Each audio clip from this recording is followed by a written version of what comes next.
What's up, guys? Just give me a minute here. Apologies for being late.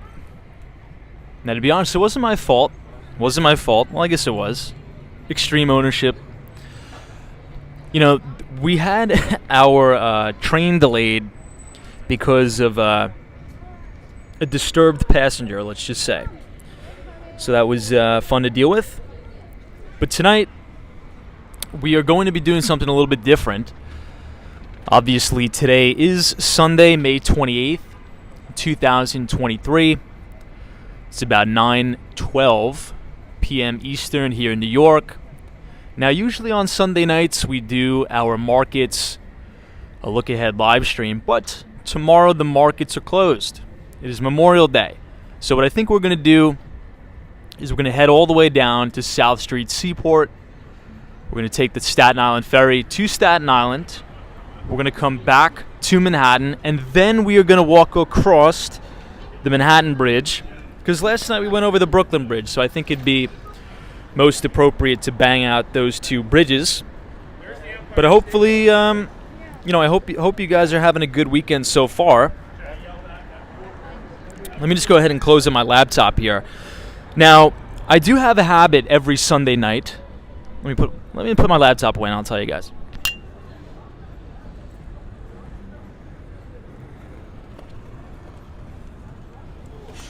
Alrighty.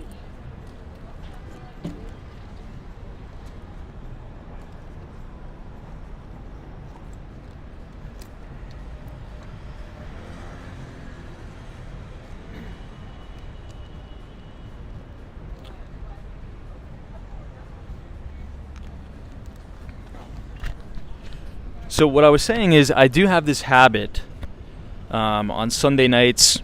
What I usually do as I'm eating dinner or during the day, I go through probably 500 or so charts just to sort of get a feel and a read for the market for the upcoming week ahead. Now, I think it's appropriate to note, and we'll really go into this tomorrow, we won't talk about it too much today, since it is a day off, right? I think it's appropriate to take the day off. You know, the S&P 500, the Dow Jones Industrial Average, well, I should say the S&P and the NASDAQ, those two indices look pretty healthy. But if you dig a little bit deeper, we'll get away from this car for a moment. Real quick, this is the beautiful World Trade Center here with, I believe, a half moon tonight. It's a pretty awesome shot here. Hey, I see Gina Thomas. What's up, Gina Thomas? We are starting off our live stream on Chambers and One Vanderbilt. Pretty awesome shot here. But the two major indices, the NASDAQ and the S&P, are both above their 50 and 200-day moving average, respectively. The Dow is a laggard, but usually at the start of new bull markets, the NASDAQ does tend to lead, which it's doing right now. Now, the main concern for me, a lot of traffic. Everybody's out and about tonight. I'm not sure if there's going to be a firework display. I saw that on Twitter. That may be fake news, though. But one of the things that I think we need to keep in perspective here as we navigate this crowd of people is that if you go back 2 years, so to May of 2021, the S&P 500 is trading at the exact same level where it is today. So I think we closed, 40.26, something like that on the S&P, 40.50. And this time last year, at the end of May, we closed at the exact same place. So the market has really made this transition in the later stages of a bear, potentially, going from a market that is getting hammered, right? And I remember it vividly. We've been talking about it on the live streams. You know, during I would say the second part of the bear market, you would just have every day. I would wake up and I'm like, futures are down how much? You know, these tech stocks are down how much today? And now the market has sort of migrated to not necessarily going down, but making no material progress to the upside. we've been in a sideways market pretty much for the course of 2 years. And now that may persist and it may not. A few months ago, I think it was last month, the beginning of April, Stanley Druckenmiller came out. I forget which university he did the keynote speech at, but he was betting, or his direction is that we could go into, a 1970s style stock market where the market just chops around for 8 to 10 years. However, if you look at some of these individual names, and we'll talk about this tomorrow, but I was in the habit of doing this every Sunday, so I did it today. A lot of names are starting to make progress, but about 40% of the market isn't participating at all. And that means the market is very, very thin. So we only have a select amount of stocks that are actually participating, and the others are actually making new lows. So we'll talk about that tomorrow. I'll say hello to everybody in the chat. I see Sally is here. What's up? Line Sync, Richard Vogel, British Grey. Welcome. Jay, welcome, welcome. UniJ23, Lemonade is here, Hawaii. Good to see you. Aloha to you. Sean, this is good evening, Tom in chat. Buy the Book is here. What's up, guys? We're about to pass BMCC, Borough Manhattan Community College, just as we passed last night on the live stream. But I didn't take one thing into consideration. I think the Staten Island Ferry is going to run on a little bit of a weird schedule since it's the weekend. So when we get there, we'll see what time the ferry takes off. Hopefully we'll be able to catch one on the stream tonight, because if you thought yesterday was a perfect night to see views of Midtown Manhattan, Lower Manhattan, and the like, I think tonight's weather conditions may be a little bit better. And the reason why I say that is because there's actually some clouds in the sky, which will create a nice contrast between all the buildings, especially as we go to the Staten Island Ferry. Hey, Jeff is here. This is Tom. Good to see you from Louisville, Kentucky. Welcome to all of our viewers from Kentucky. Good to see you, and happy Memorial Day weekend to all of you. We're about to see the World Trade Center. Once again, this is the new and revamped Borough of Manhattan Community College, BMCC, this building right here. I think this building is about 8 years old, not bad. Everything seems pretty brand new and clear down here. Hey, Western Mass Dave says it was a beautiful day. Indeed it was. Temperature's finally getting up there again. I mean, it was only like 75 degrees today in Central Park, but it was an awesome day. This is the Oculus here right outside of the World Trade Center. Jay says, tonight looks awesome. I love New York City when it's like this. I do too, but I could take it a little bit hotter, not gonna lie. Ryan Beck is here. What's up, Ryan Beck? Chris says, go to Hudson Yards. So much talk about there, so much corruption and so sterile. I don't know about that. We go to the Hudson Yards all the time. Yeah, I don't know about the corruption. I don't know. Maybe you're referring to some of the labor unions, perhaps. But that's one of the things we've actually been talking about, almost to the point of ad nauseum, is in New York City, what you're really starting to see is a migration, right, or a huge exodus from Class C, Class B and Class C commercial properties, so office towers, into the Class A properties, which just so happen to be in the Hudson Yards. KPMG moved their headquarters from Manhattan's East Side over to the Hudson Yards, the state-of-the-art facilities. I believe the NHL headquarters is there.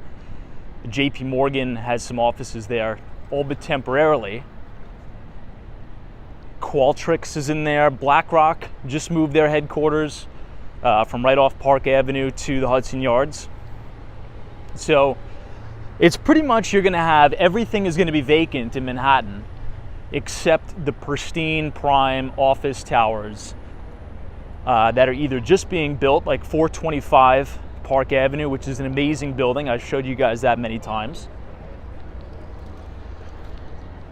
I'll quickly show you the Oculus and give you one more shot of the World Trade Center. Hey, who dat Dave? Good to see you, my friend. Tom Barry says the ferry departs in 7 and 37 minutes. So I think we should be good. I think we should be good. Thank you for that, by the way. I really do appreciate that. This is the World Trade Center. Very fitting that we come down here for Memorial Day weekend. This is going to be the new, what was it called? The Performance Arts Center. It's kind of a unique building, right? It's just a big cube right at the base of the Trade Center. Now, if you continue to walk down this way past the reflection pools, so obviously it's closed, they close it down at dusk, but these are the two reflection pools where the old World Trade Centers stood prior to September 11th, 2001. But if you continue to go all the way here behind the World Trade Center, it's so tall we can't see it, is 200 West Street, which is the headquarters of Wall Street Megabank, Goldman Sachs. Hey, SME Media, what's up? Good to see you. This is Hello Tom and team. Welcome.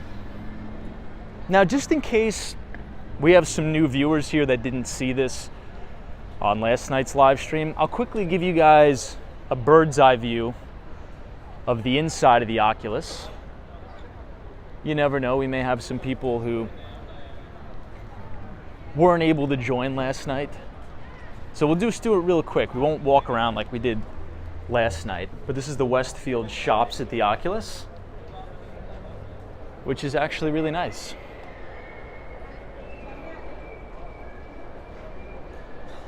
Hey, Elliott Wave Review says, hey Tom, do you think the debt ceiling can be raised indefinitely without consequences? Well, I don't know. I think I'm a firm believer that we're gonna have to pay the price sometime. But where I have always been wrong is I have always underestimated, I've always underestimated just how long we could kick the can down the road, so to speak. So, I don't know. Now, last night, it was kind of funny. I gotta get some water. You know, last night, we'll go here. Right before we started the live stream last night, literally 15 minutes before we started, one more shot of the World Trade Center, I got a Reuters notification on my phone which announced a deal between, I should say a tentative deal, but it's probably going to pass, between President Joe Biden and Speaker McCarthy on, the debt ceiling agreement. And it's always the same thing every time, it seems, right? And I tweeted about this last night. If you want to follow us and connect there at Walks Wall Street. If you go back, history always tends to not repeat itself exactly, but it does rhyme quite a bit. And it's the same thing every time. It's this big, elongated, extrapolated dog and pony show between the Republicans and the Democrats. They're fighting, they're calling each other names, this and that, boom, boom, boom. And then right at the final hour, the last second before Janet Yellen, has an aneurysm, they come up with the deal and they raise the debt ceiling and we spend more money in perpetuity forever. Now, to Elliott Wave Review's comment, which I think is a really good comment, I'll give you guys just really quick, this is what all of the brand new Class A office towers look like in Manhattan. These really big, expansive lobbies that actually look really nice. You just really can't compete with these, right? Especially if you're trying to coerce your employees to come back to the office. I think it's really hard to compete with these, nice Class A brand new properties. But anyway, to Elliott Wave Review's point, at some point, we're gonna have to pay the piper, so to speak. Now, where I have actually been wrong, and I think everybody has been wrong, as it relates to the financial markets and debt in general is underestimating. We're going to sort of talk about a different subject here, but severely underestimating how long the Federal Reserve and central banks around the world can keep the balls in the air, right? How long can they keep, kicking the can down the road, printing a bunch of money, having massive amounts of stimulus? I don't know. I think I've severely underestimated that. What do you guys think? Yeah, Western Mass Daves is all for theater and media coverage. Yeah, it's the same thing every couple of years. I think you're right. Yeah, SME Media says aneurysm avoidance. Well, Treasury Secretary Janet Yellen came out last week, pretty much all week, and has been making statements saying, we could run out of money as soon as June 1st. That's next week, right? So again, if this deal goes through, which I think it will, I'm almost 100% certain it will, it's just, if we really take a look at it, it's probably just going to be, cutting spending on like an immaterial amount. It's probably going to be like $40 billion of savings, which is a rounding number in relation to our $30+ trillion in debt. But yeah, I don't know. Hey, CD, thank you so much for your very kind and generous $5 donation. Says, yep, same fervor every time. They use brinkmanship / fear mongering, and then we get a deal done. Yeah, it's kind of strange, like how eerily similar it is every single time, right? Every single time. But now, let's explore this. I've had this theory as well. I think we may be at the point of no return. So what do I mean by that? Real quick, this is Zuccotti Park, right at Liberty Street. So this is the location after the financial crisis where the Occupy Wall Street protests actually started, right here. We talked about that last night with the Reason TV mini documentary series with Peter Schiff. But if you think about it, after the financial crisis with QE1, 2, 3, and then QE infinity, it's almost as if we are at the point of no return where the system we live in is dependent on the issuance of new debt in perpetuity. That's what it seems.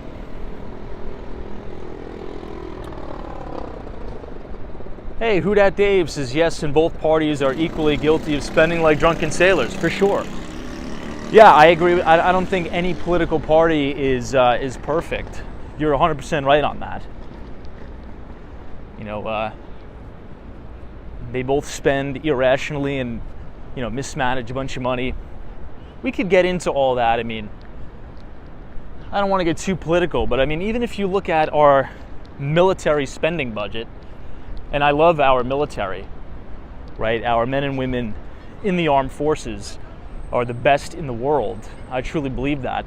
But there's also a lot of corruption in terms of, military government contractors and, price gouging and, one hand washes the other. But, you guys know all that. We don't need to cover that. We won't get too political tonight. But this is it. This is the park. So if you pull up another tab on YouTube, I've said this a million times, but I'll say it again just in case we have some new people here.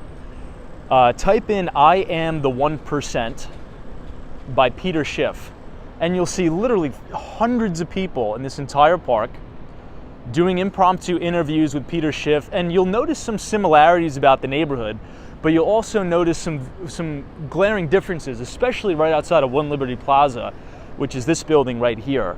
The neighborhood has really changed over the last couple of years. I think in a good way. In a good way.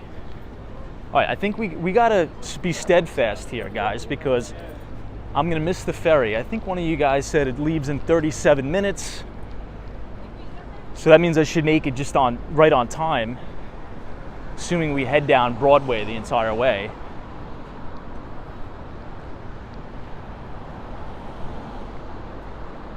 Hey, Ken Brockton, what's up? Good to see you. NAV 0407 says debt is just a form of inflation. When they print new dollars, it reduces the spending power of the dollars in your pocket. Very true. Very, very true. Now, there was a lot of good articles in the Wall Street Journal this week. And I sort of took it easy. I kind of took the day off yesterday and today. And there was an article about exactly that. But what the author, I guess, or the writer of the article, was explaining median home sales prices over the last 60 years in America. And they extrapolated the data. And if we continue at this pace, right, of inflation and home price appreciation, by the time my generation is 65, the median home price sold in the United States will be $950,000. Think about how crazy that is for a moment. Look at that. We're right outside Trinity Church. We're right now on Wall Street.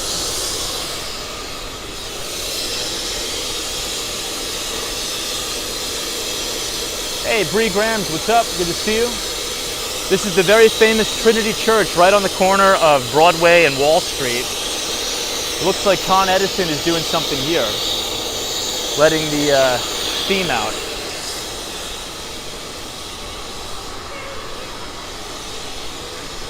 But yeah, it's just interesting for that context to really think about it, right? Because, you know, I think my grandparents purchased their house for like $50,000 or something like that. I don't know the exact amount. I'll have to ask. But I think it was around there, right? Maybe a little bit more than that. And then I think, you know, now on Long Island, I mean, that little 3-bedroom, 1-bathroom home, you could sell that for probably $500,000. I mean, to put that in perspective, it's kind of wild to think about. And so it's not, to your point, I forget who said that comment. To your point, it's not really about the price appreciation. It's just about the dollars being devalued. That's really the appropriate way to look at it. It's probably the comment of the night. So if you guys have if you got the Wall Street Journal this weekend, find that article. It's really good about housing. And if we continue at the same pace, by the time my generation, right, late Gen Z and millennials are 65 retirement age, the median home price in America, right, for an entry-level home is going to be right around $950,000. That's kind of crazy to think about. That's wild to think about. All right, guys, this is the outside of the very famous New York Stock Exchange. Looks beautiful with the big American flag out front. Nina's here, says, hey, Tom and team, good to see you, Nina. Silversmith says, Tom, many countries have agreed to dump the dollar as reserve currency instead of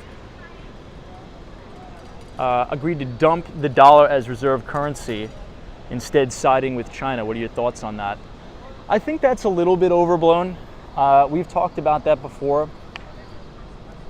I think that whole narrative is, in my view, is grossly overblown. But that's just my opinion. I could be wrong about it.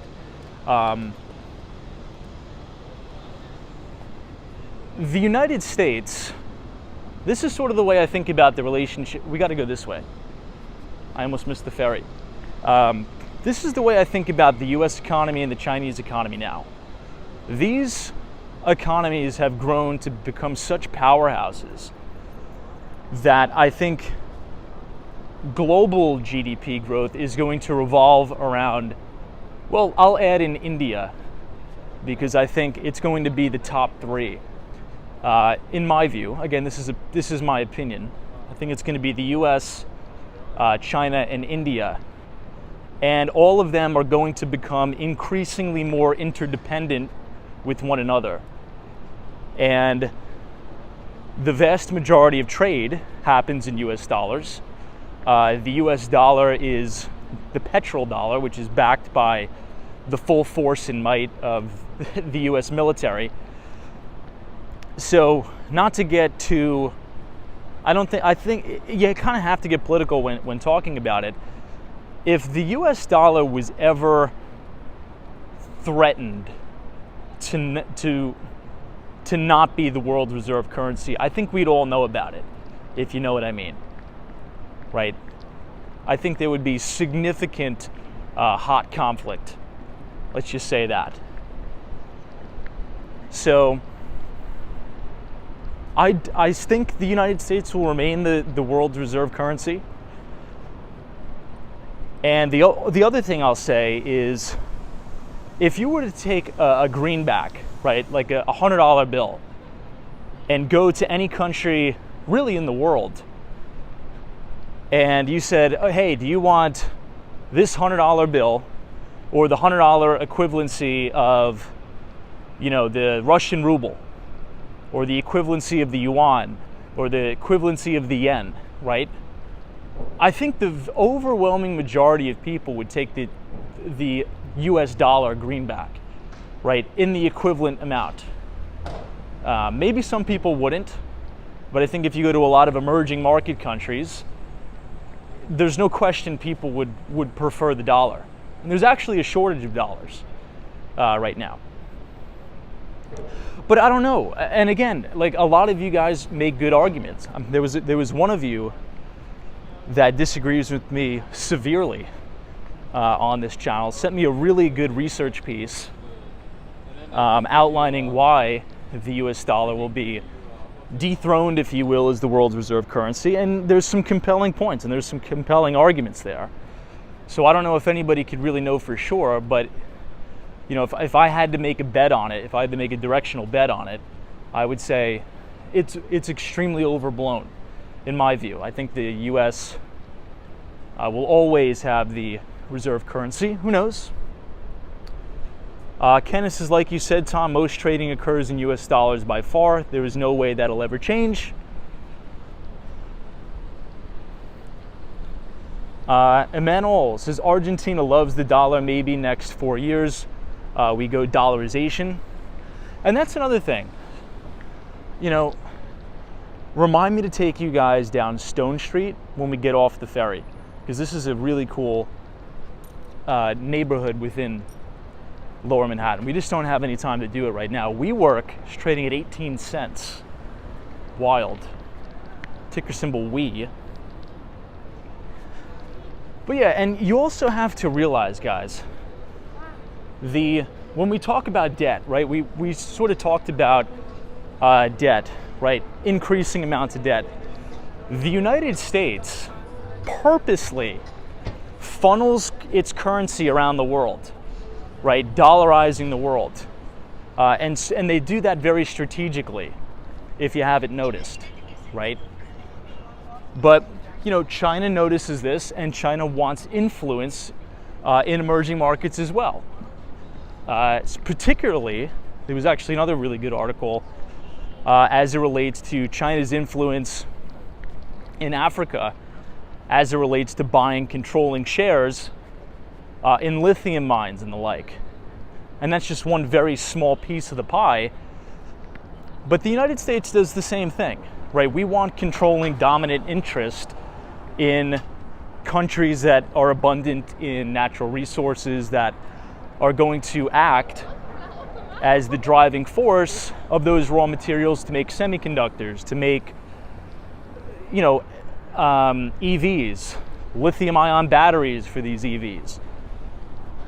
So the US has its interest, China has its interest. We're both trying to do the best thing in interest of our country. Let me catch up on some of these comments.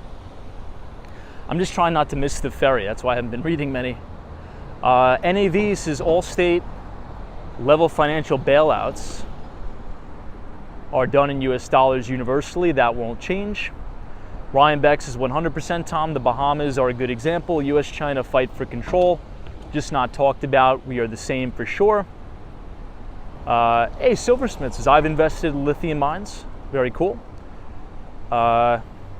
Amanal says, hey Tom, one day USA will need to let the debt go boom and become a cheaper country. to manufacture, hard but necessary? Maybe. All right, let's cross here. We got the light.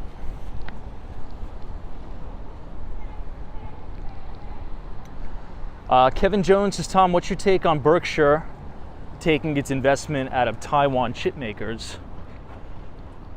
I don't know. I really try not to put so much credence in what other prominent money managers are doing. I used to really fall victim to that, and it's difficult because obviously you should always, do your own work, do your own analysis, and just because there's a story that says, Warren Buffett buys Occidental Petroleum, right? Think about how many traders crowded into Occidental Petroleum at the top, and when crude oil was at $130 a barrel, now it's trading at $72 a barrel. I think Warren Buffett and Charlie Munger, and it was very obvious if you've listened to the Berkshire Hathaway shareholder meeting that took place last month. Was it a month ago now? That's crazy. They seem to be a little bit pessimistic on geopolitical relations between the US and China specifically. So maybe the reason why they're pulling those investments is because they think there could be some sort of a hot conflict between China and Taiwan. I don't think that'll happen. But then again, everybody's sort of taking a bet. I've noticed a lot of very big money managers, very successful, the most successful money managers in the world, they all have very negative global macro outlooks right now, including Stanley Druckenmiller, right? I've noticed a lot of these fruit vendors this year, they actually look really good. If I had cash, I'd actually buy one right now, I'm not gonna lie. Look at how good they look. I just don't have cash on me. Those look freaking unreal. So Stanley Druckenmiller is very bearish. He thinks that the United States legacy has run its course. The most successful hedge fund manager ever with the best track record of all time thinks that as well, Ray Dalio. Right? He even wrote a book about it. He even wrote an entire book about it called Changing New World Order. I just don't see it, guys, in my view, because at the end of the day, people generally want individual freedoms and individual property rights. That is huge. And that's what attracts a lot of people to the United States. I went to a college. Hold that thought. I want to hold that thought for 2 seconds. I just want to make sure the train's going to come in like 5 minutes here, not an hour. They usually have... They used to have the schedule posted. We'll get away from this guy.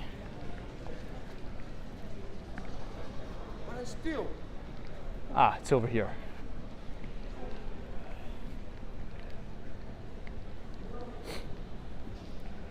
All right, weekends. From Manhattan. What time is it now, guys? 10 o'clock? 10 o'clock. 10 p.m. it comes.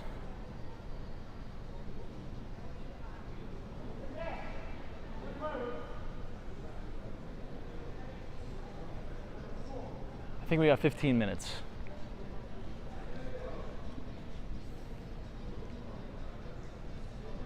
Hey, Darren says, hey Tom, my family and I are visiting New York City for a small vacation next week. What would you recommend for things to do with the kids? First of all, thank you for choosing to visit New York. We're very excited for your arrival. In my view, I'm just gonna assume your kids are on the younger side. If you go up to the Upper West Side, I'm gonna head out of here. I don't want to be in here. Hey, there's some of the Fleet Week guys, Navy sailors there to the right. Go to the Upper West Side. Okay, you could get there by taking the 1 train If you get off at 86th Street and then you continue to walk all the way towards Central Park, you will run into the Museum of Natural History. And I believe they just opened up a brand new exhibit. I think it's a planetarium. I'm not sure exactly what it is, but I was there today. I didn't go inside. But that's my favorite area of all New York City. And right across the street from the Museum of Natural History is Central Park, but all of, they have like a lot of playgrounds. It's just a really expansive park with amazing views of Billionaires Row. A lot of stuff to do, a lot of restaurants going on over there as well. Like really, really good restaurants all along the Upper West Side. And it's not like super touristy where you're in Midtown Manhattan, getting harassed by people. So if you want to, have a nice day in Central Park with the family, I would recommend doing that at least one of the days. That is a brand new thing that just opened literally last week. The new extension to the Museum of Natural History. And if you have time, I would walk all the way over to Riverside Park, which almost no tourists ever go to Riverside Park, which is very nice. It's right on the Hudson River. I think you'd enjoy it a lot. And lastly, if you have time, the Staten Island Ferry is kind of cool to do with the family too. So it's a free activity, and you have amazing views of all of Lower Manhattan, and it's free. I don't know, those are the two things I would do. If you guys look all the way over here, this is actually where we were last night. That's the Brooklyn Bridge. So when we get off the ferry, we're going to be right here, and then we're going to walk past the Brooklyn Bridge to the Manhattan Bridge, and that is going to be a crazy view of Lower Manhattan. But this is the last stop on the 1 train here. Hey, 12 brothers, good to see you.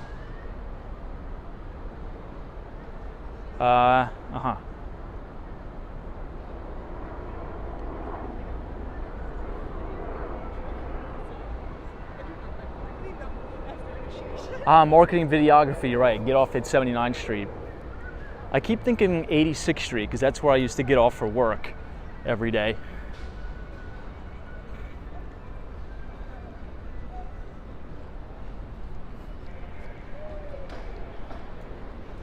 But yeah, I think, and the last thing I'll say on the U.S., this is what we were talking about. There's a lot of big fund managers who have incredible track records. Like these are the cream of the crop on Wall Street. Ray Dalio is very bearish on a macro view on the United States. Stanley Druckenmiller, who has the best track record out of anybody on Wall Street, is very negative on the United States. And this may sound like a little bit crazy for me to say this, because you really shouldn't go against the grain of these great investors, but I think I am. Because, when I was in college, I went to a public school here in Manhattan, in New York City, and I went to school with a ton of international students from China, from Korea, Japan, from Ghana, different countries, within Africa, African nations, and not a single person, okay, as we were talking with each other, taking classes with each other, not a single person says to me, oh yeah, after graduation, my plans are to go back to my country and, try to get a job. Every person that was an international student was so stressed about getting the work visa, and they're like, I wish I could stay in the United States. Hopefully I'll be able to get a job upon graduation so I can get a sponsor for the visa. Every single person, right? So you never really hear somebody say, you know what, I can't wait until I graduate so I can move to Russia and start my career. So I could, and you get the picture, right? So the United States has always acted as a brain drain to the rest of the world.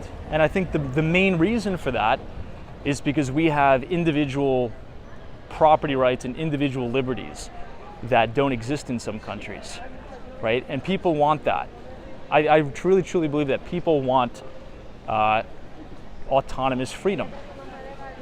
And no matter what you read in the media, no matter if you're a Trump supporter or a Biden supporter, It doesn't matter. That is still intact in America, right? It's actually never been easier to become very successful in the United States.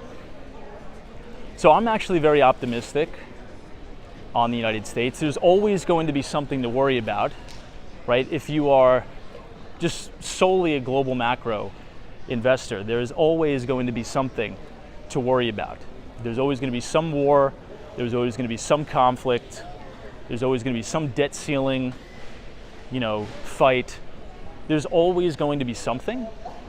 But under the hood of all of that macro nonsense, there's individual people like me and everybody in this, terminal that's heading to Staten Island that wants better things for themselves. They want to get a better job. They want to get a raise. They want to start their own business. They want to make more money. They want to buy a house.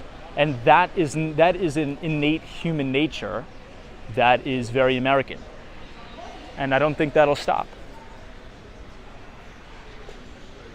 Hey, Edward Adams, good to see you. Says you're not going to have enough time to do the bridge tonight, Tom. You're spending nearly an hour to do the ferry. Yeah, it's true. Do the bridge tomorrow, just a suggestion. Yeah, and my battery's probably going to die. So I think you're right. Let me try to check the time here. Hey, Daryl's here. Says, good evening, Tom from Chicago. Good to see you, Daryl. Another guy named John is here. And now also, for those of you who are watching that are not from the US, right? We have a lot of Canadian viewers, people from Argentina. I am extremely biased when I say this because I am an American. I live here. I have investments here. So everything I say is obviously biased because I want what's best for the country, just like you guys want what's best for your country. So, hey, Chinook wins. What's up? Says other previous reserve currency countries have also prospered for years. The UK, France, Netherlands, all prospered for centuries. Now, what I think will happen is we'll probably get some sort of central bank digital currency, as they call them, the CBDCs, right? Am I saying that acronym right? CBDC? I think we will get that. But I am actually of the opinion that it's not this big bad conspiracy that a lot of people do think. And I am probably as conservative as you can get, right? I'm probably as more libertarian conservative than many people on this stream. But the way I look at it, I think people may have unfounded. Well, I won't use that's not appropriate, actually. Not unfounded. I should say skepticism. People have a lot of skepticism about digital currencies, but if you really think about it, the vast majority of transactions are digital already. I would even argue we already do have a digital dollar. If you think about all of the currency outstanding and all of the physical cash, so I'm talking about physical dollar bills, physical coins, dimes, nickels, there's not enough physical currency to cover the digits on the screen, if you will. So all money is just digits in a database. So the transactions that we do each and every day are going to be digital and are increasingly digital. Now for me, how many people in this chat right now very rarely use physical cash? Would you say that slowly over time you've gone from using physical cash to paying with Apple Pay, Zelle, PayPal, Chase Quick Pay? I think maybe, I don't want to speak for everybody, but I think the vast majority of people, already transact digitally. I mean, when's the last time you wrote out a physical check? Chances are you probably transfer via money, a wire or something like that. Kenneth says, Tom, you just hit it on the head. There's not enough physical cash to cover the transactions on the screen. Yeah, it's true. Not a lot of people know that, which is kind of strange. Hey, Evan Weeks, what's up, dude? Good to see you. British Gray says, you use physical cash? Rainx12 says, Tom, inside here sucks. Yeah, it does kind of suck inside here, but I'm waiting for the ferry. I don't want to miss it. I feel like if I go outside, I'm going to miss it. And we may not make the gate because there's so many people.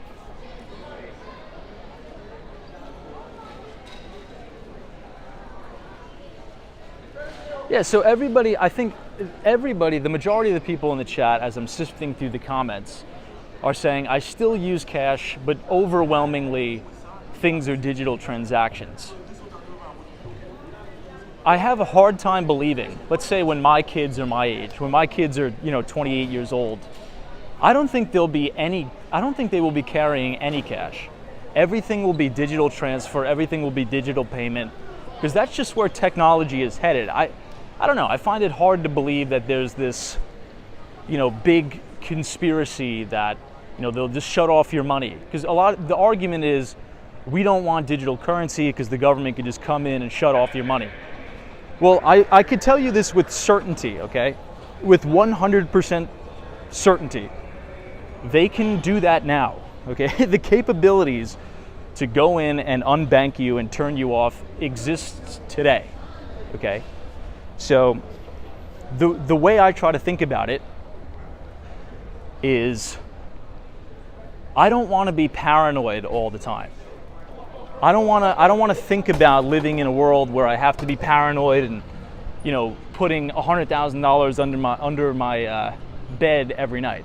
I want to focus on doing good, growing the business, making money, excelling in my career, and I think this is just a natural progression to technology, going from physical currency to digital currency, right? There's a really good book that I'm going to suggest to all of you.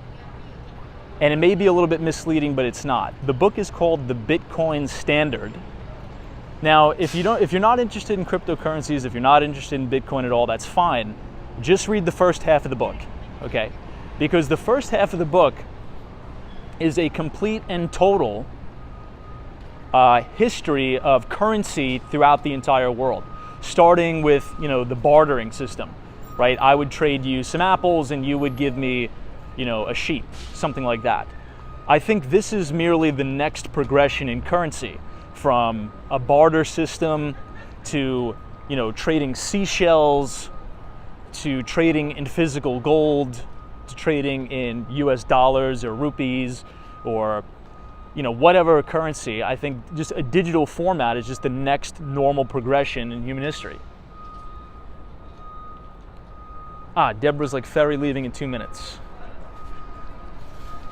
All right, we'll go back in. I think you're right. I think they're actually getting off now. You see everybody getting off.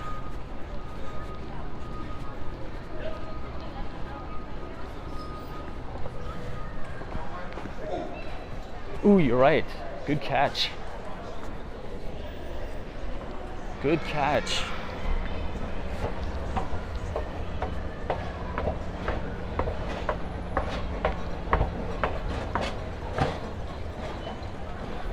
Well, there's a lot of people. I think we should be able to make the gate. We'll stand up.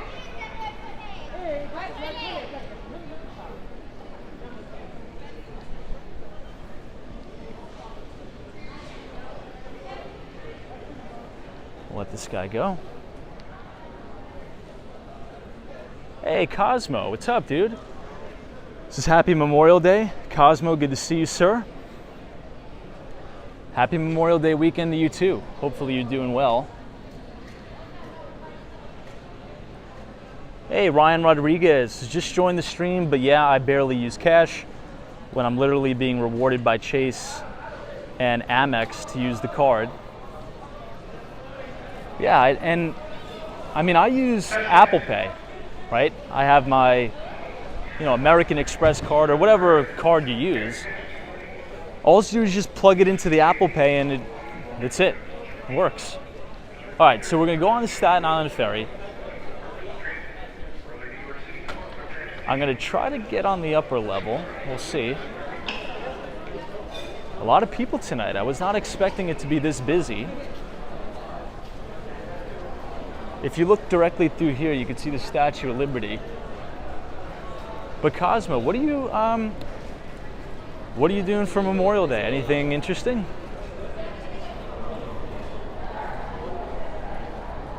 NYC hiking discovery. Says Tom, there are so many people today around the Battery Park area and the Hudson River Park. I went to this ferry station too today.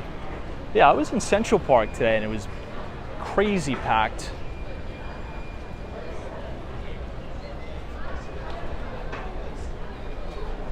All right, I'll pull off to the side here. Look at that, guys. So if you look out in the horizon, that is the Statue of Liberty. This is a little bit better view because last night, even though we were on the beach, it looked a little bit far away.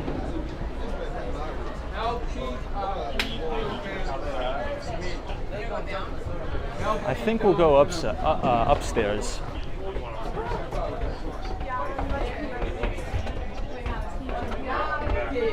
Joel PM says Apple Card has decent cash rewards.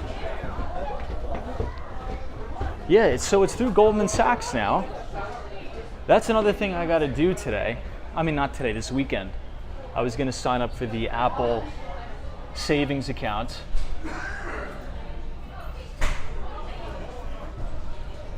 So right here, everybody, this is Lady Liberty.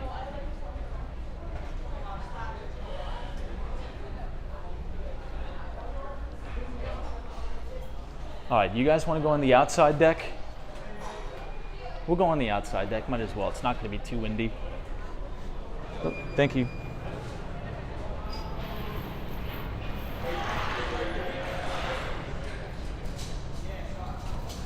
So if you look into the distance, this is actually Brooklyn.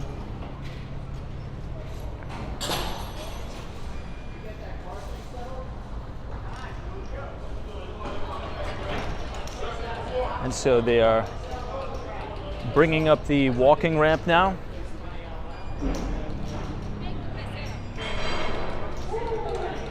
So Lemonade says I checked out the Apple savings account. It seems like a good deal. Yeah, I'm gonna open one. I was sold on it. I read a couple articles on it and I'm sold. I think it has a yield of like 4.5%, which is almost the rates that you're getting in money markets now. So if you have extra cash in a checking account, I might as well move some of it over there. All right, so you're gonna be able to see the ferry departing from the station here.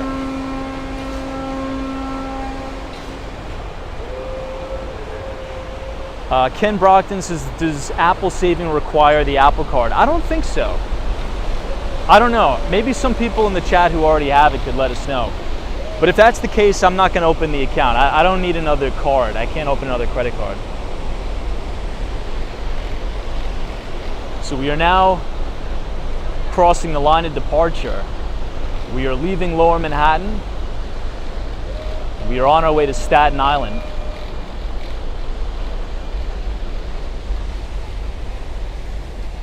Now over this way is the Brooklyn Bridge, and if you remember from last night's live stream, we were walking over the Brooklyn Bridge, and this big building in the distance is the brand new Extel development. Welcome aboard the Staten Island Ferry. Please take a moment and pay attention to the following safety announcements. All right, safety announcements first. Stay off the stairs, ramps, and landings until the ferry has come to a complete stop at the terminal. Failure to do so could result in serious injury. In case of an emergency, listen for announcements. So as we pull away from Manhattan, you're going to be able to see a better view of the World Trade Center. They are located in marked lockers and bins along the cabin walls. See instructions. And then you have the Brooklyn Bridge and the Manhattan Bridge in the distance. So as I was saying, if you remember from our live streams, starting off on 57th Street, Billionaires Road, the two main buildings, 157 and Central Park Tower, are developed by the same company that did this building. It's Extel Development. And I believe this is 1 Manhattan East. And it's an unbelievable ultra-luxury apartment building. But this is the very iconic view of Lower Manhattan and the World Trade Center.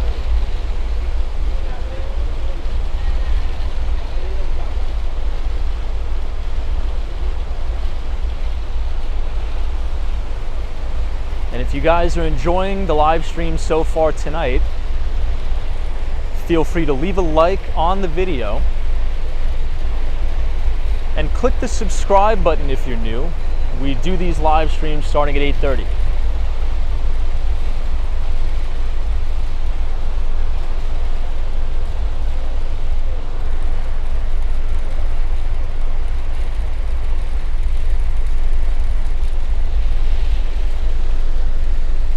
quickly pan the camera over here. This is downtown Brooklyn. So you could think of the Barclays Center, Atlantic Terminal, Brooklyn, and the, I think it's the Dime Saving Bank that they made that huge super tall tower right there in Brooklyn.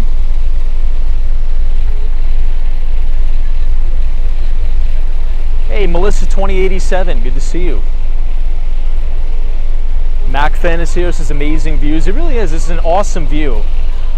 Now, I'll point the camera down towards the water to give you guys some context of just how fast we're moving. I mean, this is a big old ship, but this thing can haul. I mean, this thing is going pretty fast.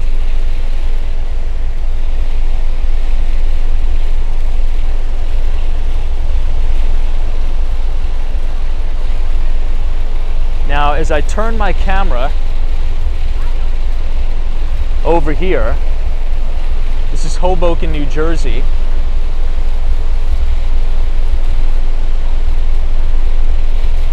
Hey, Ollie says, what about the jump in Workday? Yeah, so Workday gapped up after earnings, ticker symbol WDAY. I think you're having a bit of a relief rally in tech.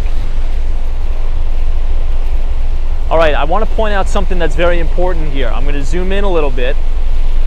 We were talking about commercial real estate in Manhattan. This is the Hudson Yards right here. So this area to your left is the brand new Hudson Yards development that is now home to BlackRock, KPMG, and the like.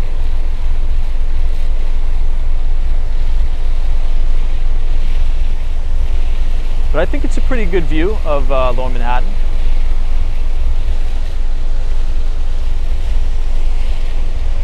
Now we'll make our way over to the other side because I want to show you guys something interesting over this way.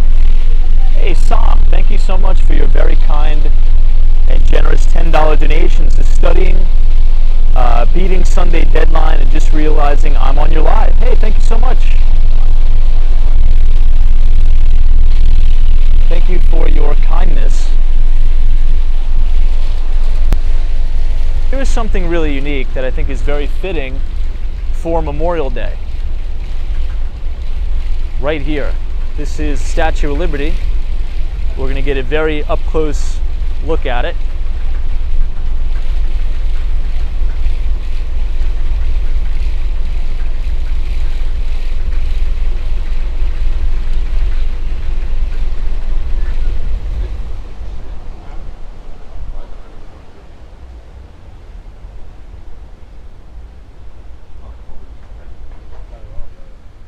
Really clear night too. So you have the Statue of Liberty.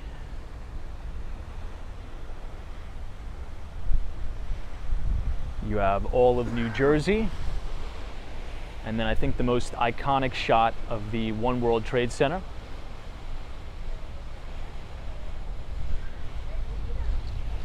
And to the right you have the Brooklyn Bridge and the Manhattan Bridge.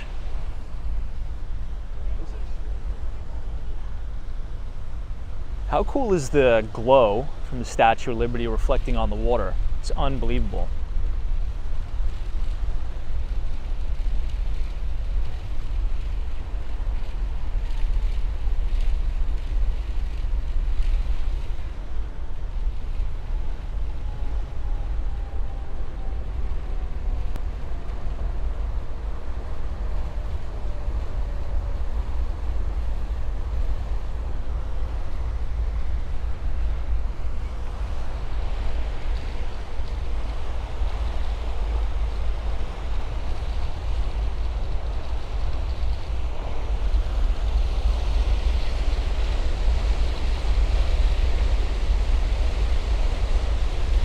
So this is what it looks like on the upper deck. This is the outside.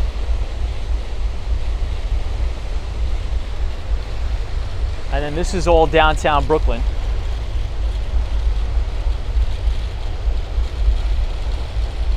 Hey, Michael Joseph, what's up? Good to see you.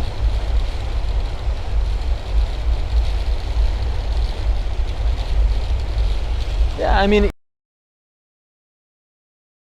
to do that is affordable. I think this is a pretty cool thing to do with the family. It's completely free. All you got to do is take the one train until you can't take it anymore.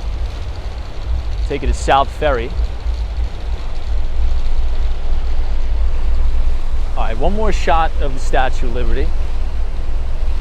Hey, Nancy, it's this lovely night. Good to see you, Nancy.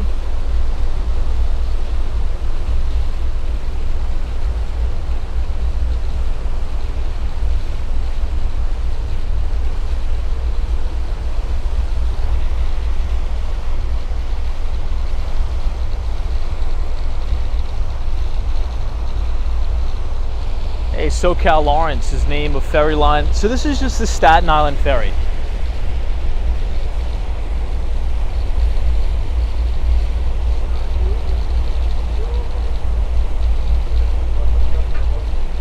Josie says, Tommy, you doing anything tomorrow? Not really, just hanging out. Hey, Steve from Buffalo, what's up? Says it was a great week or weekend in New York City. It really was.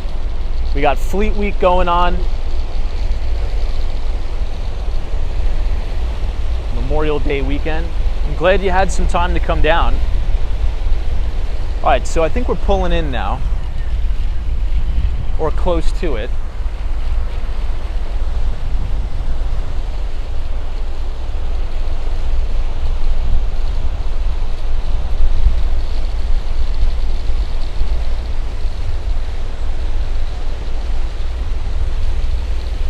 This is what the ferry looks like.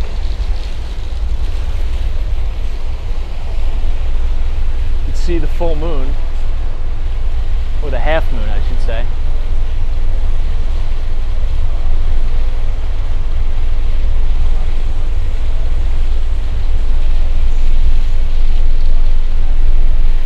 This is the inside of the ferry.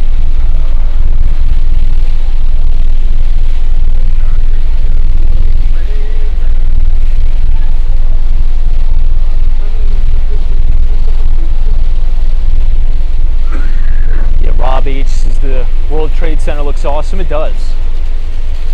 Looks unbelievable.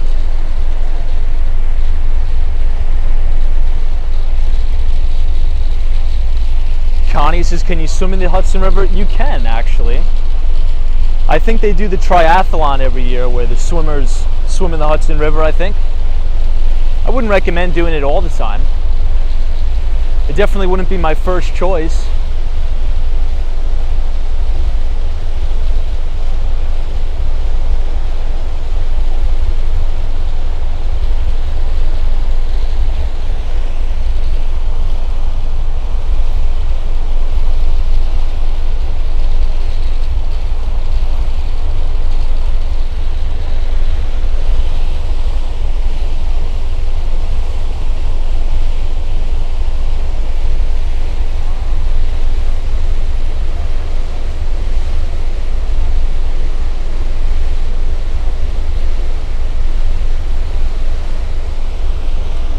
We may be having some signal issues.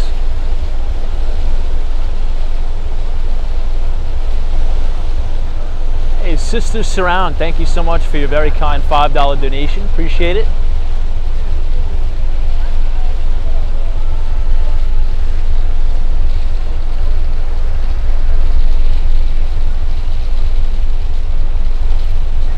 Hey, Bottomless Coffee. This is Tom. Are you riding the ferry back to the city? Yes.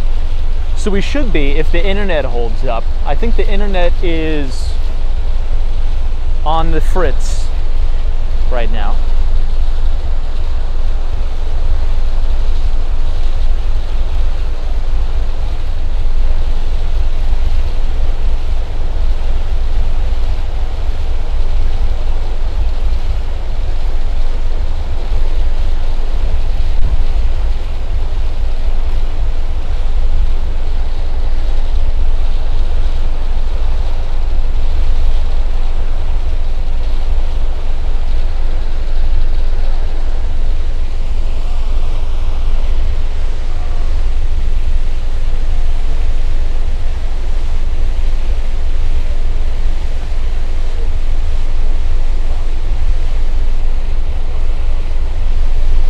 Is the internet still buffering? Let me see if I can try to fix it.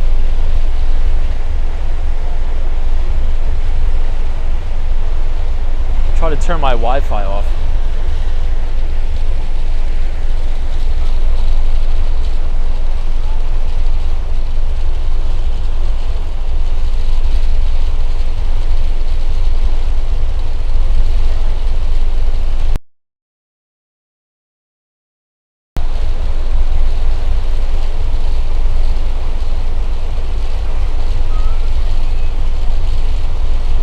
I'll try to zoom in on the Hudson Yards again.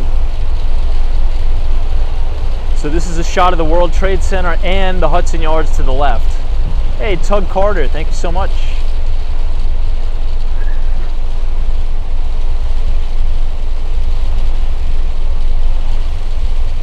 Dave, what's up? Richard Vogel, what's up?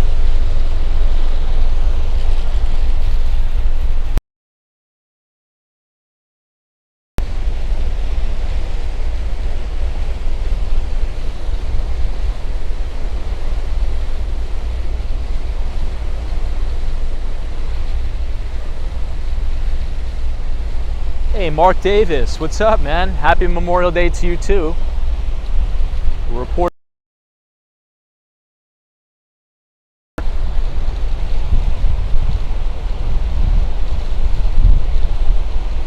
Adrian, welcome.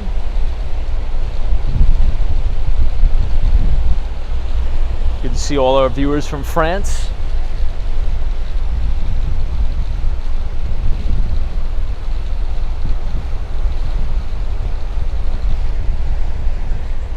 All right, so we're pulling in now. You can see Staten Island right here.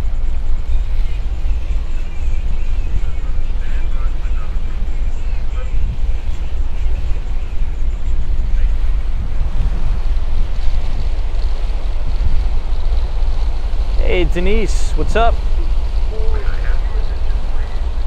FredX, welcome.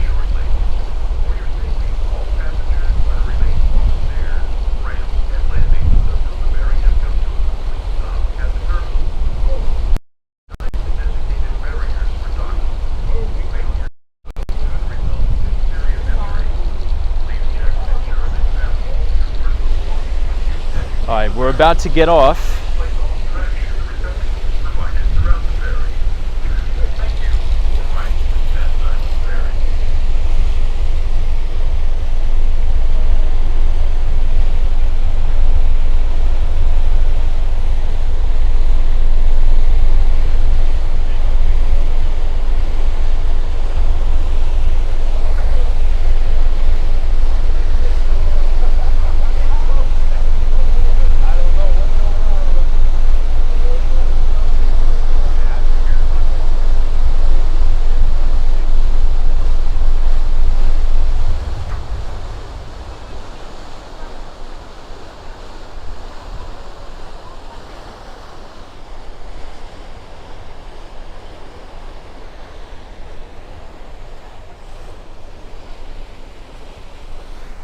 All right. Hey, Custom Built American Fire Trucks. Thank you so much for your very generous $10 donation. I appreciate your support. And hopefully you guys enjoyed that ferry ride. Now we're just going to get off and get right back on again and head back to Manhattan.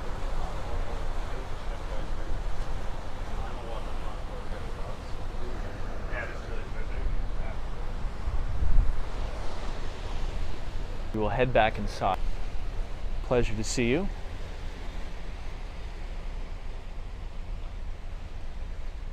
Now this is the Verrazano.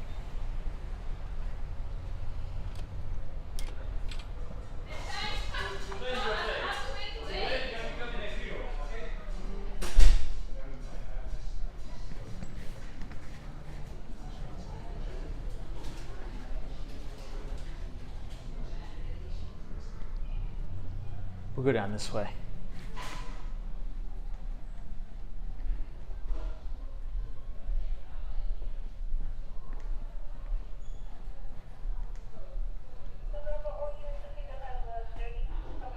It's a pretty good shot of the Verrazano, not bad.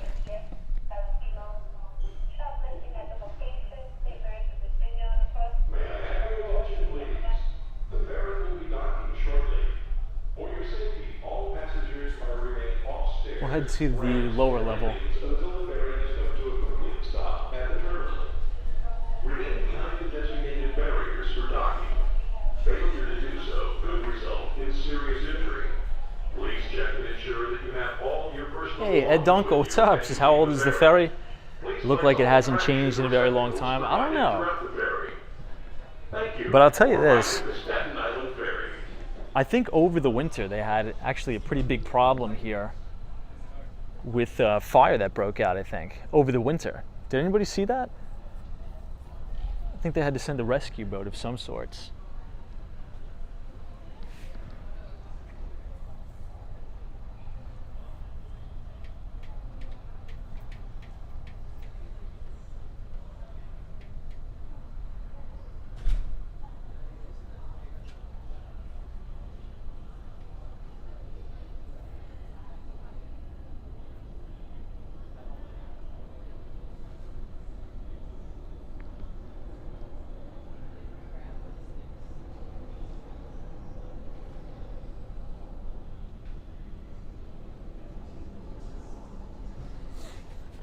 Try to zoom in.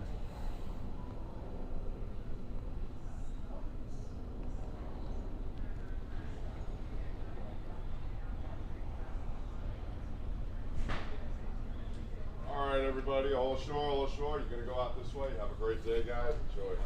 Thank you. Whoops, left the zoom on.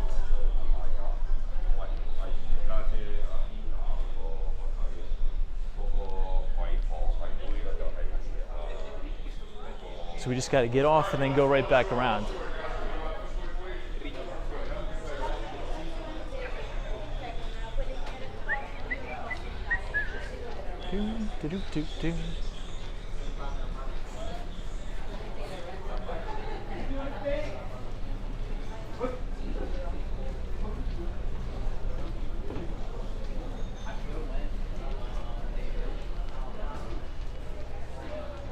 Yeah, for some reason they don't let you stay on.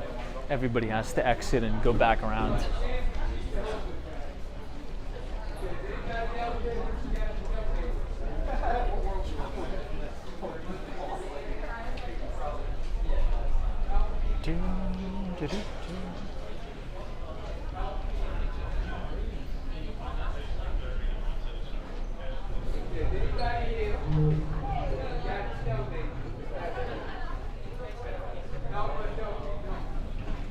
I think that ferry's being maintenance. Passengers must depart the ferry at this time. Passengers wishing to make the return trip must exit into the terminal and enter the waiting room to await the next ferry. All passengers must depart the ferry at this time. Passengers wishing to make the return trip must exit into the terminal and enter the waiting room to await the next ferry. Oh, Steve Buffalo. This is Tom. Grand Central Madison on the LIRR was amazing. I'm glad you got to go. It's pretty much all I take now. They did a good job. I'm sure you enjoyed the 2-hour escalator ride. Let's see how far we could see out.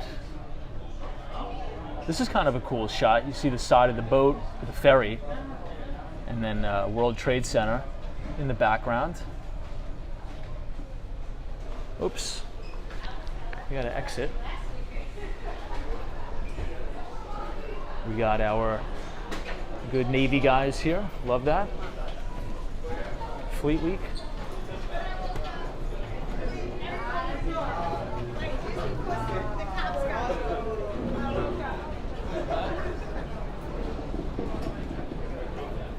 This is the sort of shipyard where they dock.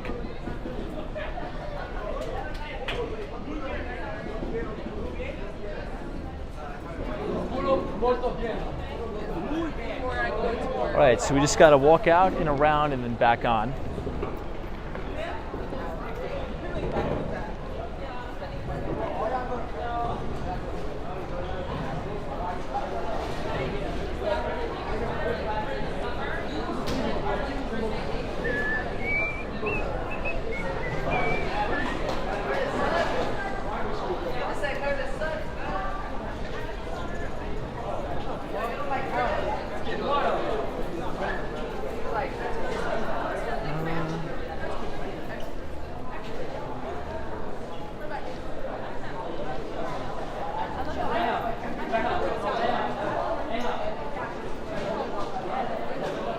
make a left or a right.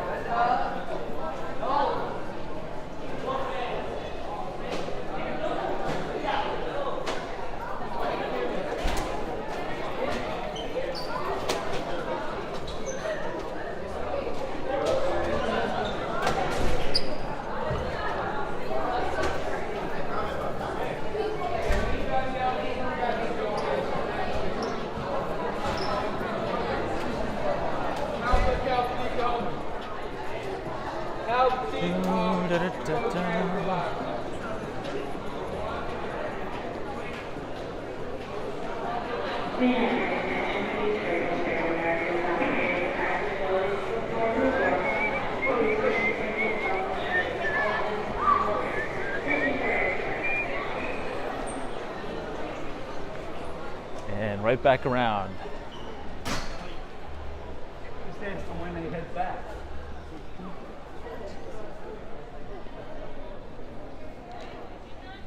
Let's check this out, the Billion Oyster Project. Oh, maybe like environmental cleanup.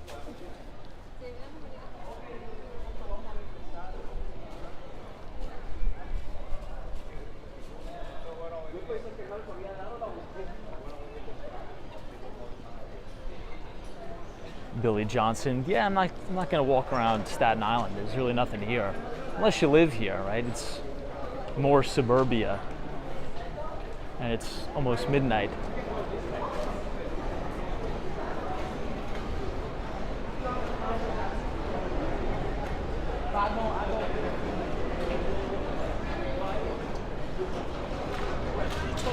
Come back.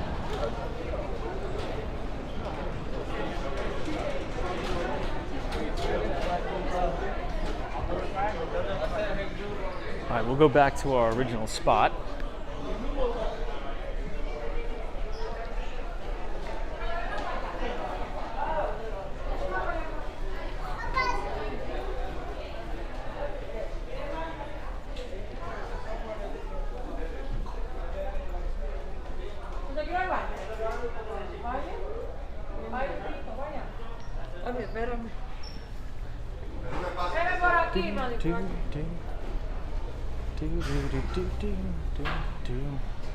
Hey, Zozo Bob, what's up? So speaking of Tina Turner, I read that she had a very good estate plan.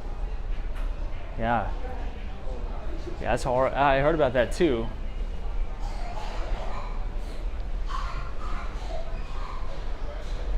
I think Tina Turner was a little bit before my time, but still one of the all-time greats by far.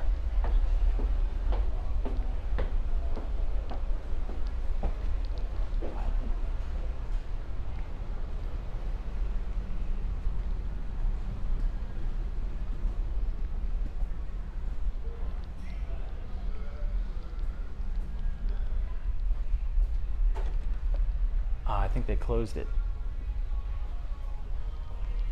We'll have to go on the downstairs.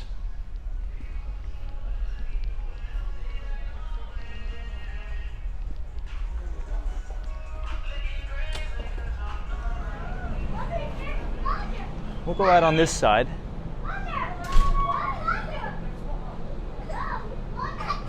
Hey, James, I'll catch up on some of the comments. Hey, James V says, hey, Tom, James V checking in, lived in Staten Island.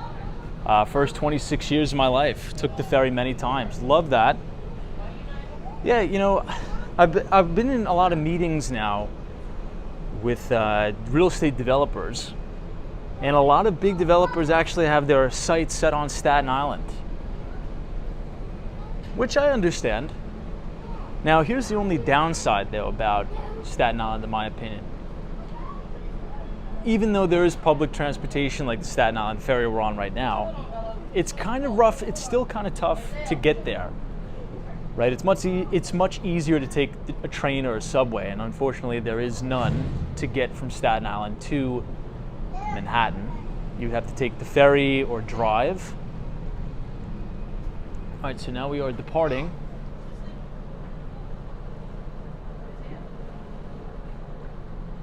Hey, Paul says hello to all and Tom.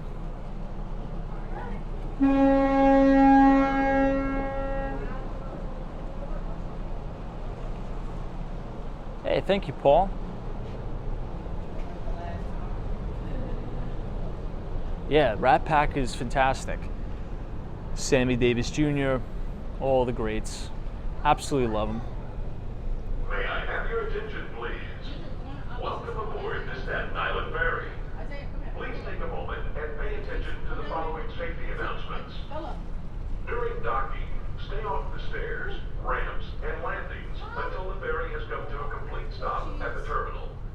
Failure to do so could result in serious injury. In case of an emergency, listen for announcements and instructions from the crew. This is where they fix all or do the maintenance, probably. Life jackets on this ferry. They are located in marked lockers and bins along the cabin walls. The moon looks awesome tonight. Posted in red frames throughout the ferry. For assistance, see uniformed crew members located. Hey, Golf Endeavor, what's up, man? This is Tom. You on the boat? Yeah, so we're on the Staten Island Ferry tonight. Hopefully you were able to get some golf in this weekend. I'm going to another golf event when I'm back in Miami, which I'm excited about. Hopefully we'll get a chance to play. This is the Verrazano Bridge. Let me see if I can get you guys to the other side. So this is the inside.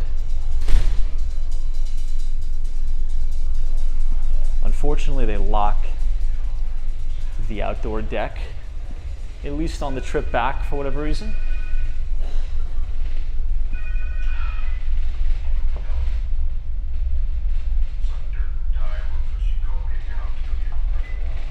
Yeah, that's true.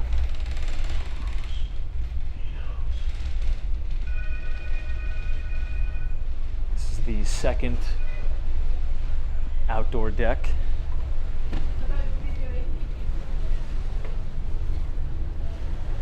This is a little bit better view for you guys.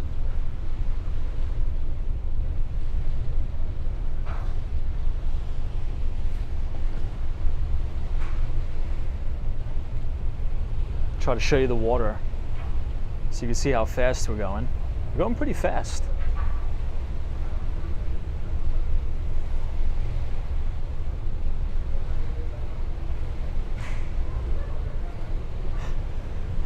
JM, good to see you. All right, so for those of you who are just joining, we're on Staten Island Ferry headed back to Manhattan.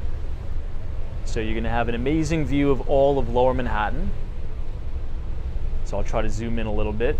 This is obviously One World Trade Center here, but to your left, this is the brand new Hudson Yards development, which is right here to the left of it.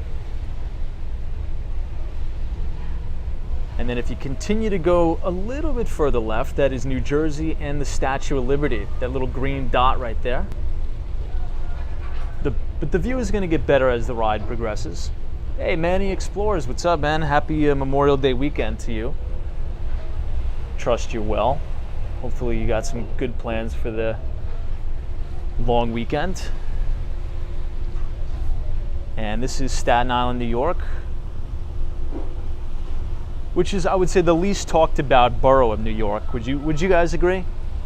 Staten Island's a great place, but definitely probably the least talked about.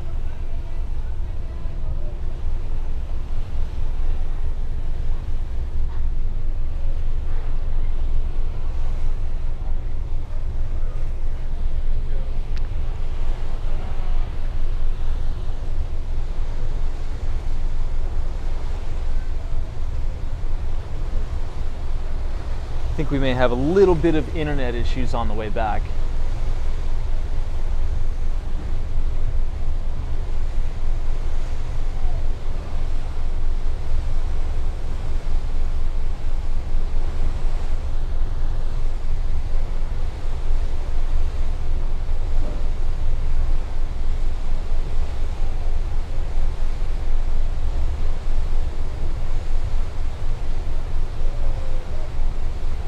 Yeah, Roberts is the Bronx isn't mentioned much either. You know, surprisingly, I actually spent a lot of time in the Bronx. I think it's a really great borough. A lot of good food in the Bronx. Hey, Horatio Snipes says I was born and raised in Harlem. Very nice, love that.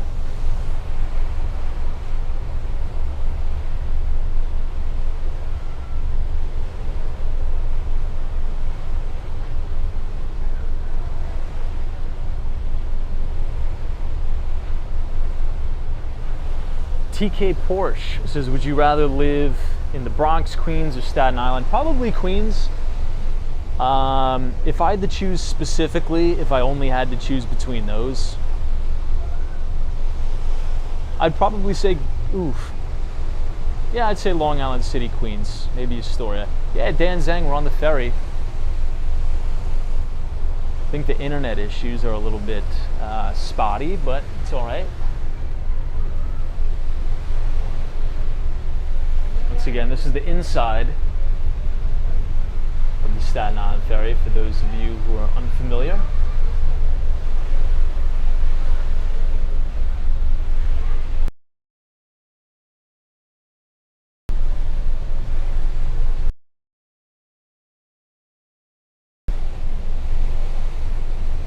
Hey, Mike C says, I can't think of Queens without thinking of Archie Bunker.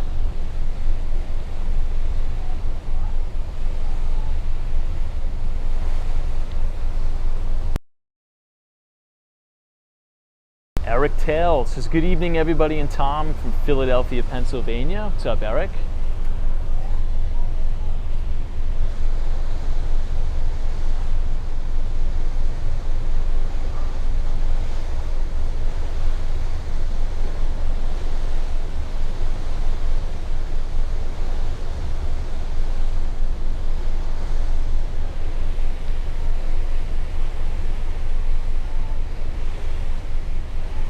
Yeah, Dan saying that's true. The rent has gotten sky high in Long Island City now. But if I had a choice between the Bronx, Staten Island, and Queens, that would be my choice, I think. Hey, Felix, thank you so much. Have a great Memorial Day as well.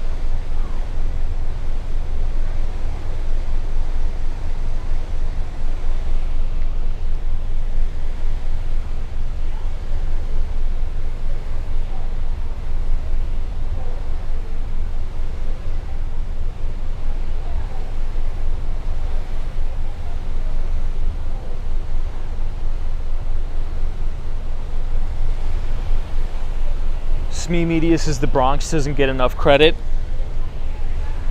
Yeah, I agree. I used to work right there on by the concourse, right there on Grand Concourse.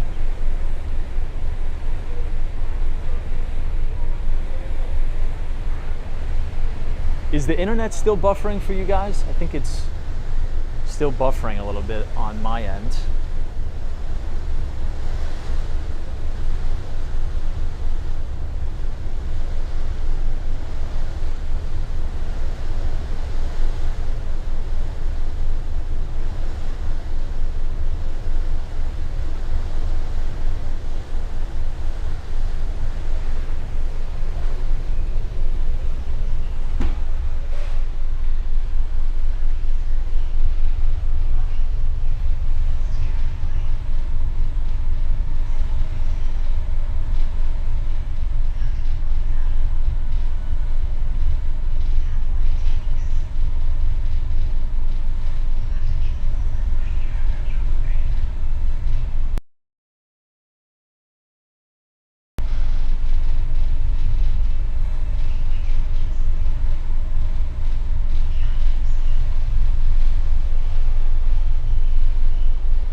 We'll prematurely go.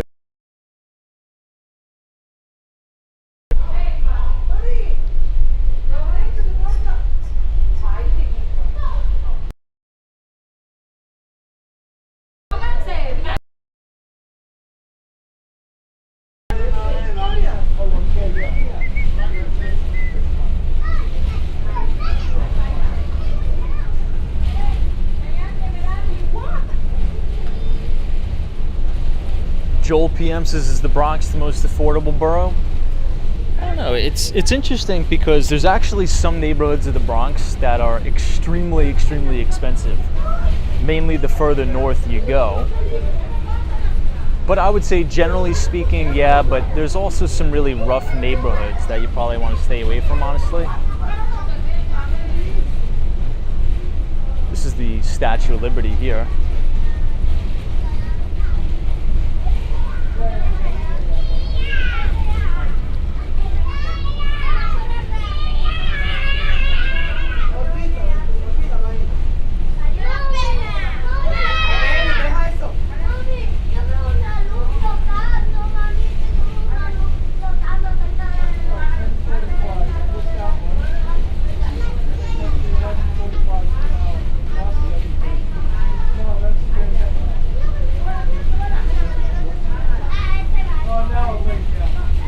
Grams, I think you're exactly right. I think my battery's right at 14%.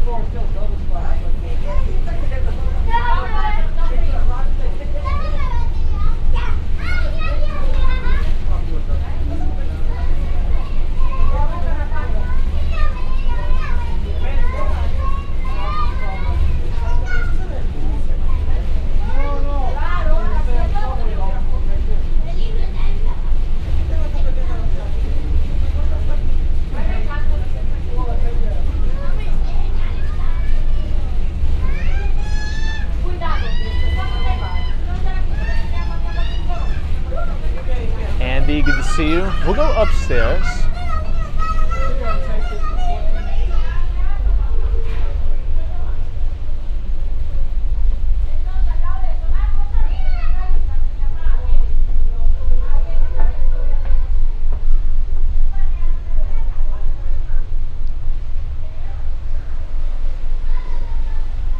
There's the Statue of Liberty.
This is New Jersey here.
So I think we should be in about 5 to 6 minutes, 6, 7 minutes. Quants is here. What's up, Quants? Welcome to New York by boat.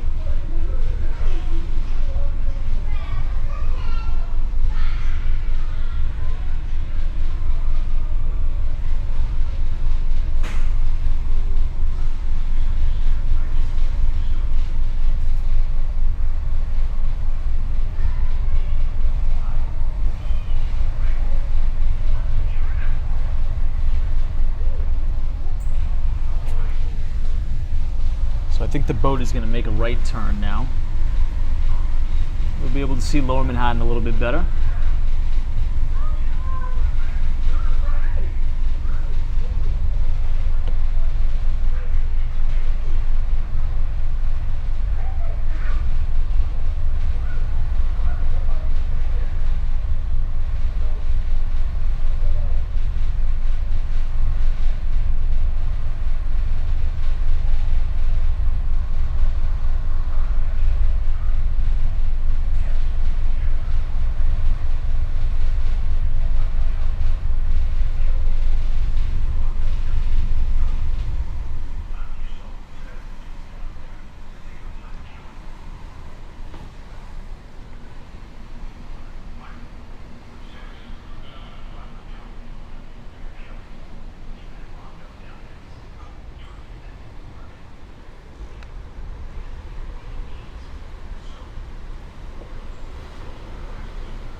The reflection looks really nice too. Please place all trash in receptacles provided throughout the ferry. Thank you for riding the Staten Island Ferry.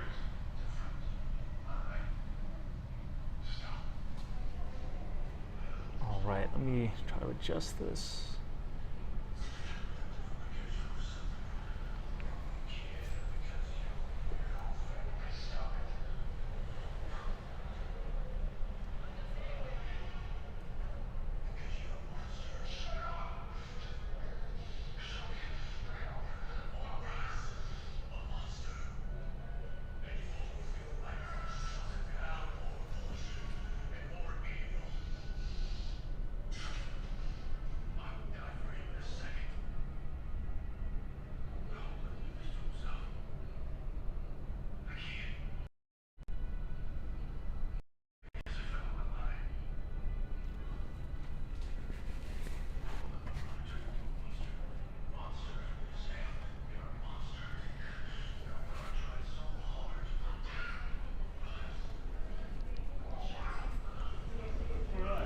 This is the outside deck again. And we are about to pull in literally 30 seconds here. This is the 3 main ferry docks. Give you a last look of New Jersey, which is on the horizon there. Quick shot at the Statue of Liberty in the distance. Right there.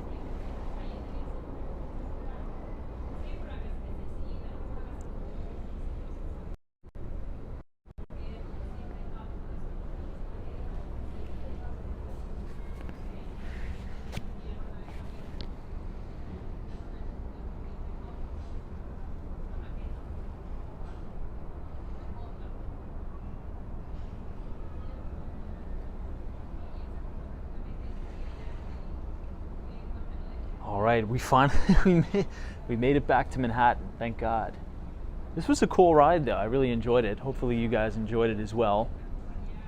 It's cool to do this every once in a while. Come on the Staten Island Ferry. It was a beautiful night for it. Still have the moon out, it's beautiful. And here is Passengers must depart the ferry at this time. a look at its docking. It looks like we're coming into Terminal 1. Into the terminal and enter the waiting room to await the next ferry.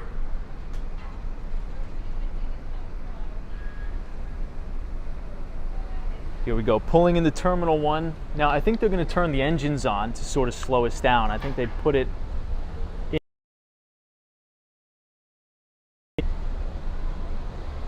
But if you guys enjoyed the Staten Island Ferry ride, feel free to leave a like on the video.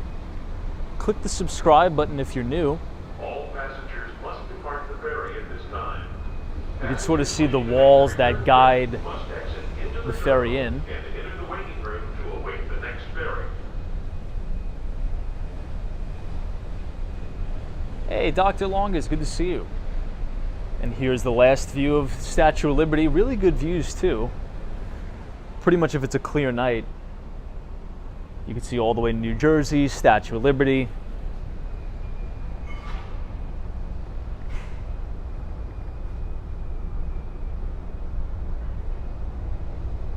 All passengers Battery must Park. depart the ferry at this time. Passengers wishing to make the return trip must exit into the terminal and enter the waiting Hey, room. Justin S. says, does the ferry run all year? Yeah, it's 24/7, 365. Ooh.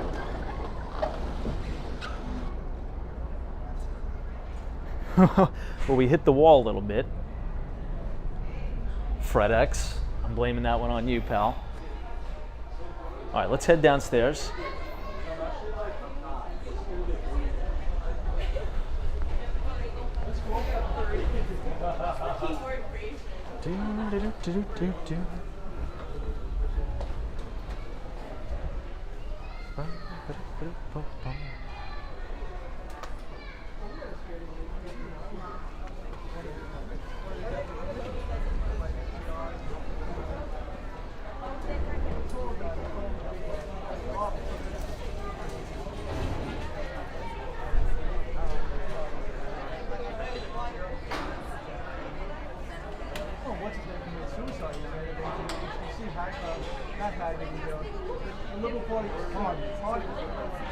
All right, so they're going to bring these gates down.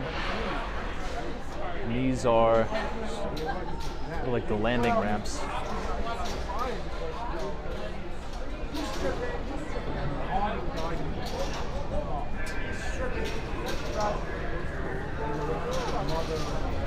Well, the sun is still around. The son, his daughters, we got the pictures of water and stuff. Love it. My mom on it. All right, we're good.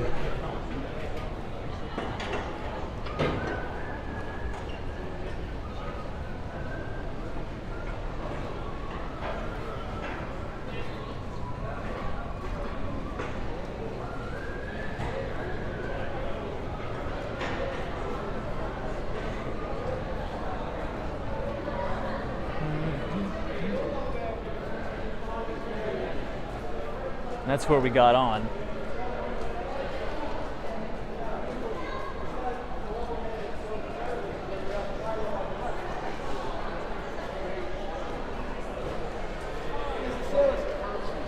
Sailors going back to the home port. Yeah, these are all the Navy guys and girls. Very cool. Maybe they have a ship docked in Staten Island, or maybe they're just going for the view.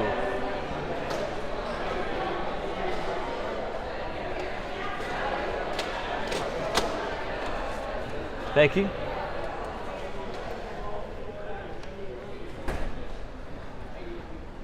Somebody says, lived here for the majority of my life, never took the Staten Island Ferry. Yeah, I mean, I only really take it for fun, or I took it when I was in college. We actually commuted on it to play college at Staten Island, CSI. And then we took a train. It was a long time ago, though, many moons ago. All right, so we're finally back in Manhattan. South Ferry. This is the last stop on the 1 train.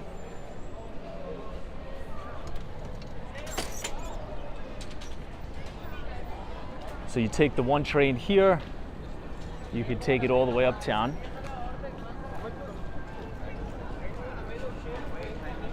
But we'll get off here on Water Street, and I think we'll take it to Broadway and go all the way up towards the Mighty Bull.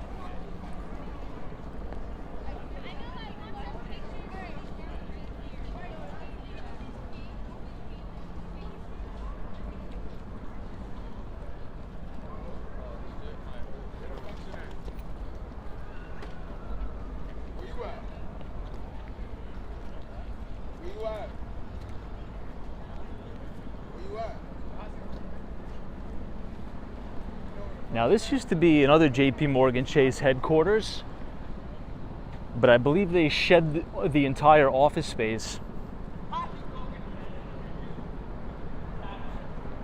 as Jamie Dimon awaits his brand new tower at 270 Park.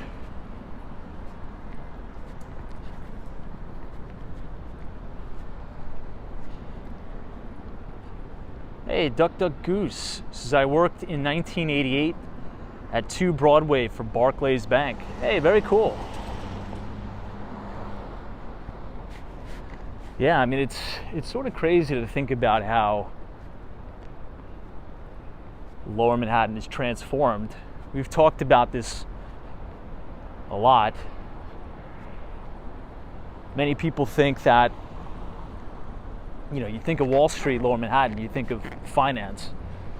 All of that is essentially either in Midtown Manhattan now, Park Avenue.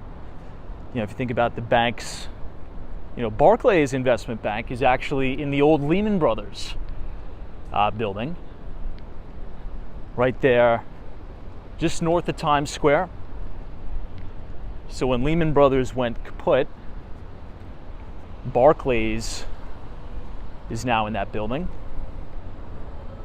Now we're going to head to Wall Street. 60 Wall Street used to be the German bulge bracket investment bank, Deutsche Bank. No longer, no more. They actually moved uptown to Columbus Circle in the Time Warner Center. Now it's called Deutsche Bank Tower.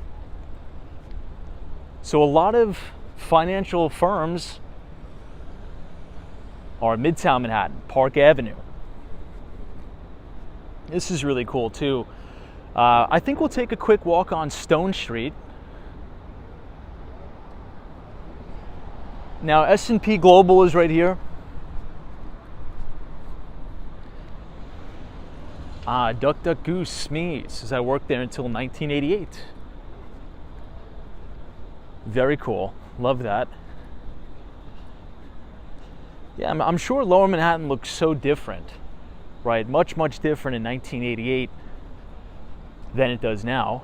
So for example, this is S&P Global, but the vast majority of this building is actually vacant. And you look next to S&P Global is 77 Water Street. That was my old office back in the day. And then right next to that is 95 Wall Street, which I think used to be Citi, but now it is, they did a conversion into ultra luxury apartments. And that has been a main theme on this stream for quite some time. New York City is in a really, really big, well, they're running into a really big problem. The vacancy rates for commercial real estate in Manhattan, particularly office, is at all-time record highs. You're having this huge exodus to Class A commercial real estate office properties, like in the Hudson Yards. BlackRock is there now. And you have a lot of these older 1980s, 1970s and 80s style office buildings. They're just sitting vacant. So the city's going to need to do something, either provide incentives, credits, something to entice developers to convert these into apartments. But it's very, very difficult. Very, very difficult to do. And it's very expensive, ridiculously expensive.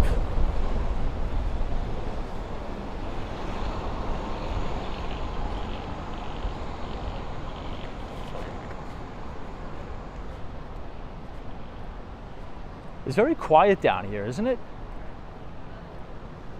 Especially on Memorial Day weekend. I used to go right in here all the time. 77 Water. Now, 10 Hanover Square, you may be thinking to yourself, well, this looks like an office tower. And it was. 10 Hanover Square, this used to be, it looks like an office tower because it was. But they did a complete gut renovation and it is now luxury apartments. If we continue to walk past the Apple Bank, you'll see just what I'm talking about. You could actually see inside some of the units. Now, I've been inside 95 Wall Street, so if you look inside 10 Hanover, you'll see these are people's apartments now. And the building clearly looks like it was an office. But they're very boxy apartments, very boxy. You could sort of, when you're in it, you could sort of tell like this was an office before, particularly in 95 Wall Street. You could really tell that it was at one point an office.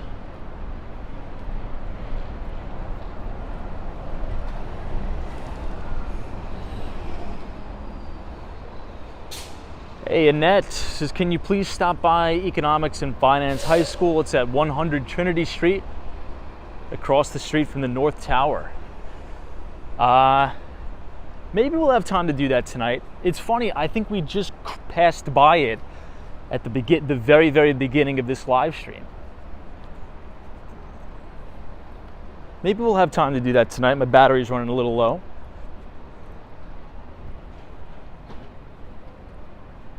This is 95 Wall. Looks like they got something going on with the HVAC system in here. Doesn't look too good.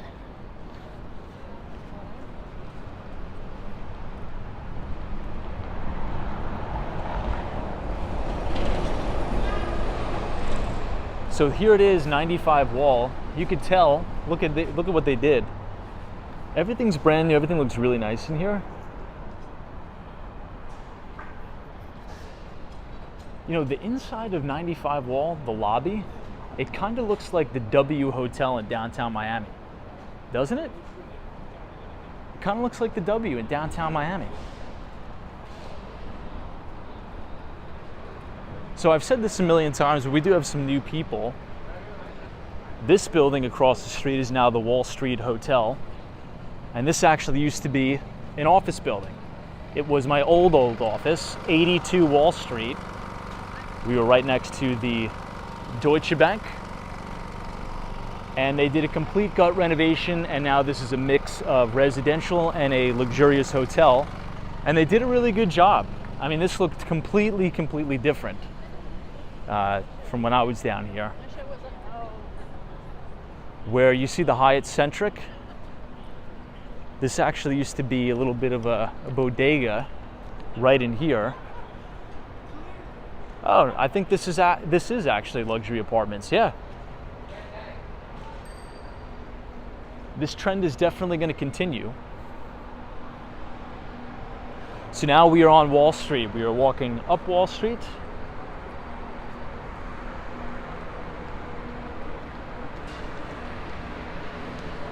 And here it is. This is the old Deutsche Bank. 60 Wall Street. No more. Again, this is the trend we're seeing, right? Deutsche Bank is now at 59th Street, Columbus Circle in the beautiful Time Warner Center. Really luxurious building. Very modern, very new.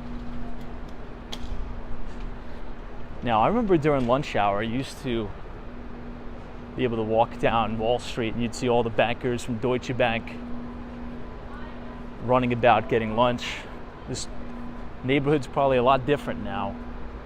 Somebody on 2 live streams ago said I think Paramount bought the building and is going to repurpose it, but since we're walking past here, I'll show you guys the old Deutsche Bank logo.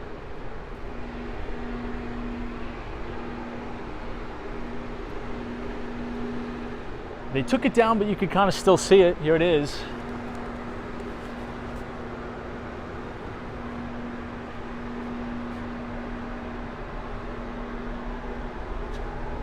It's crazy seeing it like this.